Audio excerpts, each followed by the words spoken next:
What is going on, horror fans? Scream Fanatic here, and I'm on part 3 of my Stu Macher's involvement in Scream 7 series. I did 2 videos like this already. Part 1, breaking down whether it was Stu who killed Scott and Madison in his house and burned it all down. I concluded it was. Whether it was Stu who attacked in the tavern and killed Lucas and Chloe, and I concluded that it was Stu. Now for part 3, I'm going to break down as to whether Stu Macher not only did the call to Sydney when she was in the coffee shop, but also issued the attack. Like, did the attack on his own in Pine Grove High, in the high school theater, or whether it was Karl. So, to get it over with, I'm just going to start right off the bat and say that it was the real Stu on the FaceTime call with Sydney. Because of the dialogue, okay, he said things that were very personal that only an OG killer would know. I mean, obviously, Marco and Jessica did study Stu's character and his lines and stuff like that. They would have had to in order to get the character right whenever they were performing in the deepfake mask. But in this particular scene, Ghostface calls Sydney, says, "Hello, Sydney, did you miss me?" And I think he says, "Guess who?" I'm not sure. But he also talks about how, nice little town you found. And he mentions how this town reminds him of where they grew up. Why would Marco or Jessica feel the need to say that if they didn't grow up with Sydney? Now, Ghostface mentions how Sydney's moved on with life to become a family woman, didn't show up, in New York. And that's something that Jessica had a problem with. But I can't think that was Jessica. Also, Ghostface said on the phone, "I was in Woodsboro last night and it got a little heated." And like I said in my last video, I do believe Stu was in Woodsboro and burnt his house down. And then, of course, as we know, when Ghostface requests to have his video cam on, to have a video call with Sydney, we see Stu Macher's face. "Surprise, Sydney." "Oh, you need a minute? Looks like you need a minute. I'll wait." "Oh my gosh, it's so good to see you. I always had a thing for you, Sid."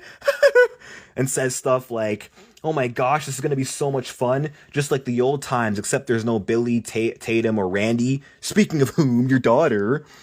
So, I can only see Stu Macher, the real Stu, saying those things. Right? It's so nice to see you, as if he has not seen Sydney in years. Like, this is his first time in 30 years seeing Sydney. And now that they're reuniting, their old group of friends, they're long gone. They're dead. Like, he sounded almost emotional about it. He was very giddy, psychotic, but so joyful in a way that would only mirror the real guy, not a copycat. Also, look at the face. Look at the scars. And then look at the other calls where Stu's not moving and he doesn't have the scars. Like in the call, when he's calling Gail and Sydney, he called them twice, but I mean the first call he had with Gail and Sydney right after Karl got killed by Gail, that was clearly a deep fake, okay? Less scarred, less movement, right? And then also Stu was clearly AI in that last video of him. In Sydney's house, that was AI, clearly, okay? But the tavern call, suspicious, and the call outside Pine Grove High, he had the realistic scars as if he took a TV to the face and survived, right? And not just the scars, but the movement.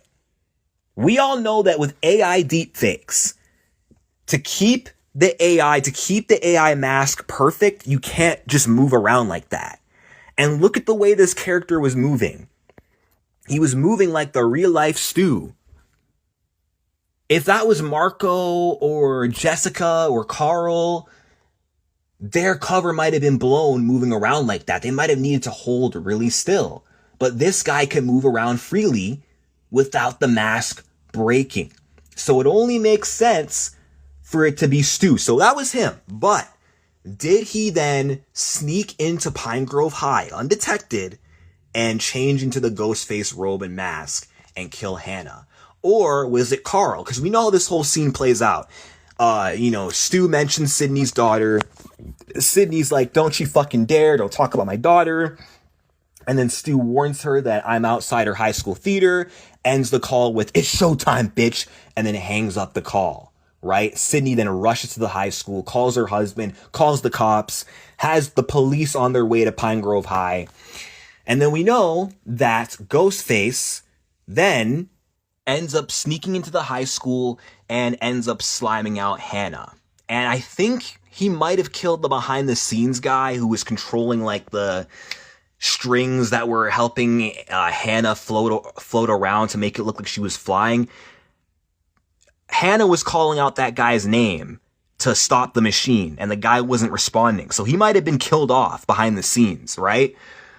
And then we know that Ghostface comes in there, kills Hannah, but was that Karl or was that Stu? Because we know what happens. Hannah dies, and then, Sydney walks in, says, motherfucker, fires the gun, Ghostface runs, Sydney and Mark and Tatum go home, and then they end up being attacked. Ghostface comes out of the attic, attacks the whole family, then gets ran over by Gale. But the Ghostface who attacked in the house, Karl, was that the Ghostface in the high school or was that Stu? I'm going to say that Stu Macher, the cult leader, I'm going to say he had a coordinated game plan where he had the plan to alert Sydney through the video call to let him know I'm coming, right? To warn her, because this is fun to Stu. This is a game to him, right? He wants to scare Sydney, give her a heads up.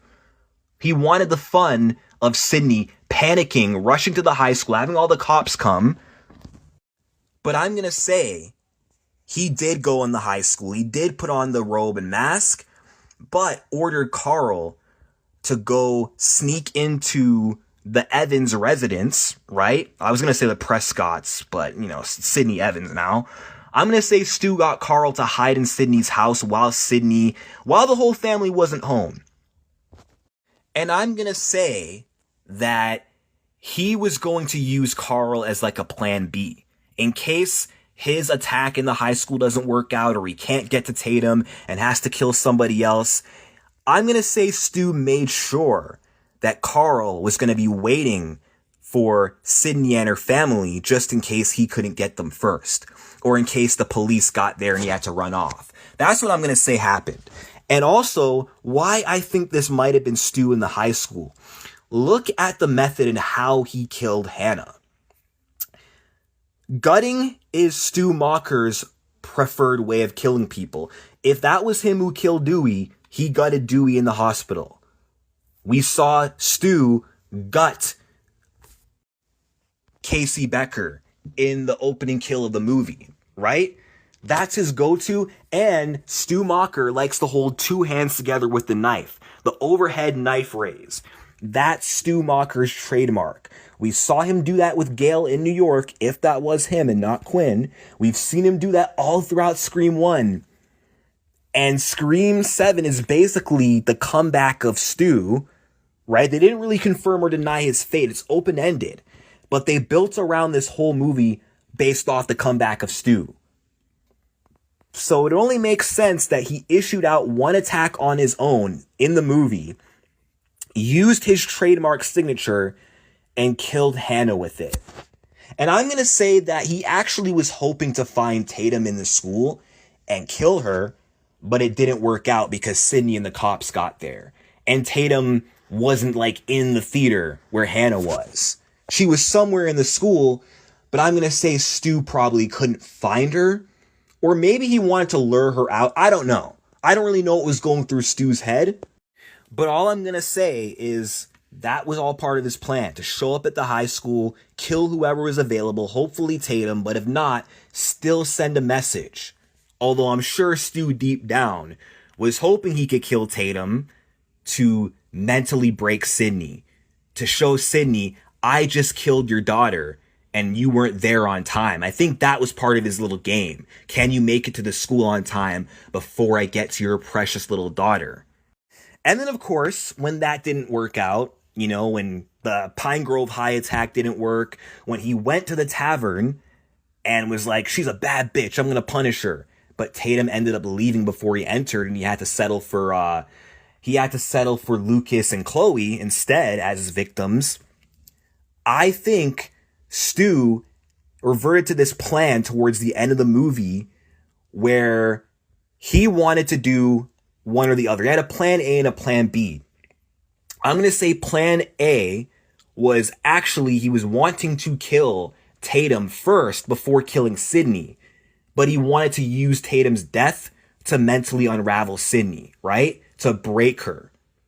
When that didn't work out, and when Karl failed, I think Stu's new plan was, I think he wanted Jessica and Marco to kidnap Tatum and then kill Sydney in front of Tatum to then make Tatum live with the trauma of watching her own mom die before her very eyes.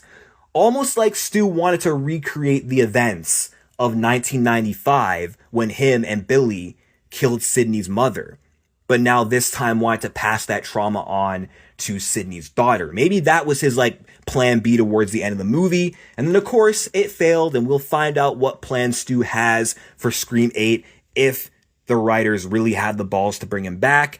But those are my thoughts. Let me know what you guys think in the comment section down below, and peace out.